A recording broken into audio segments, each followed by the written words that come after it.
Dwayne Johnson bought the XFL, bought a piece of it. How did that Dwayne the Rock fucking Johnson paid $15 million to co-own the XFL. The XFL. So what is it? It's like a B-list NFL. It's a football league. Extreme Football League. And is that what it stands for? Yeah. The X?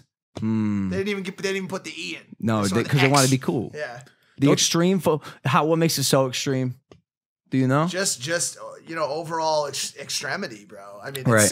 there's no limit to how extreme it could be. Right. They're like suplexing people off the goalpost and Is stuff. that- It's a no, wrestler's is it- league, I- right? I think so. I think they were like days away from officially declaring bankruptcy, and fucking Dwayne the Rock Johnson took a break from saving skyscrapers and stopping Godzilla from burning down the city, and he said, "Nope, I'm gonna buy the fucking XFL for $15 million." 15 mil? This was dumb, Bro. This was dumb, Bro, anytime you could buy any kind of league, air quotes, for 15 M's, bro, you're probably making you can't even franchise a McDonald's for that price, I don't think. I think it's more than that to franchise a McDonald's. He bought a fucking league. Like, we could have gathered some shekels and bought the fucking I know. Are We you could've fucking me, done it. bro? Except here's the issue. I fucking wouldn't have, because it's dumb. Bro, there's a reason they were about to go out of business. Like, I will say this. I'm saying this now, and I don't think the XFL is going to go anywhere, but if anyone can turn it around, it's the fucking Rock. And if he does, he'll go down in the books even more than he already was going down in the books.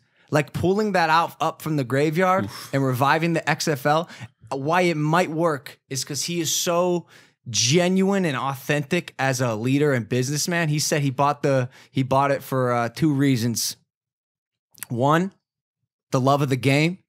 Loves football. I don't know if you guys know Dwayne Johnson's story, but he thought he was going to go to the NFL. Had some horrible injuries. At the time, like anyone who had a dream, he thought his life was over. Turns out to be the best mishap of his life, because then he had the $7 in his pocket and went out to Hollywood and made a career for himself. Became a WWE superstar. Now he's one of the biggest entertainers in the world. Number two, giving the fans, the audience, the people what they want.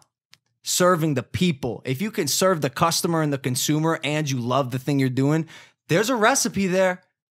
The business model and the business that he's in might be a bit harder to, again, rehabilitate, but there's a recipe. If there's one person that should be leading the helm and can make it happen, it's D fucking J. Oh my God, bro. I don't know enough. I won't speak on it because I don't know enough about the business, why it was so, like, honestly, that 15M price tag to me is just hilarious. Like, you imagine him sitting at the 50-yard line, if they even have one of those in the XFL, and like they're like, "Yeah, well, why are you at the game?" Like some fat pudgy fuck drinking out of a red cup, because I'm sure that's what goes to those games. He's like, "Yeah, what do you do, Rock Johnson, for the league?" And he's like, "I actually bought it." One day I was bored, so I wired 15 M's over to Vince McMahon, who, by the way, who he bought it off. You're lying. of. You're lying. Yeah. I should also mention his business partner, Danny Garcia. Right. Bought it with him. Yeah. Who used to be his wife, which... Wait, so I'm sorry. There's an interesting dynamic here. Do you know about this? No. So here, look at the Rock. So he was married to Danny Garcia, who was his wife, and I believe he had his first kid with.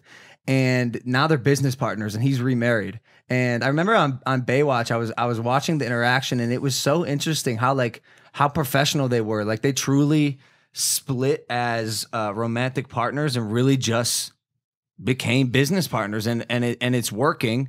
And again, he's remarried, and his current wife doesn't have a problem with him working with his ex-wife. She got a problem. She probably got a problem. And let me tell you something else. You know who else got a problem? Danny. Okay, because let me tell you this, bro. I can imagine being in one of those business meetings. They're like, okay, like the business people come out. They're like, okay, we've got the structure of the deal laid out for you. It gives you $32 million for you, Dwayne The Rock, and $18 million for you, Danny. And she's like, and Dwayne's like, what'd you say? And she's like, 18 million, huh? Even though I sat through that time you fucked Tanya in Miami Beach, 1996, motherfucker. No. And all of a sudden you've got that pass indiscretions rolling in and affecting the business. Bro, you gotta understand, these people aren't like us. They're literally machine people. Oh, really? Like, actually? These are Wait, actually? Yes. Machine people. First off, look at this, dude. Are you kidding me? These are machine humans. Man. They don't operate like us. They don't sleep our hours. They don't eat the things we do. On Baywatch, dog, I saw him eating oil. He was drinking oil. What kind of like castor? He's a oil? robot. Motor Wait, oil. so that lady could choke out Bradley Martin easily.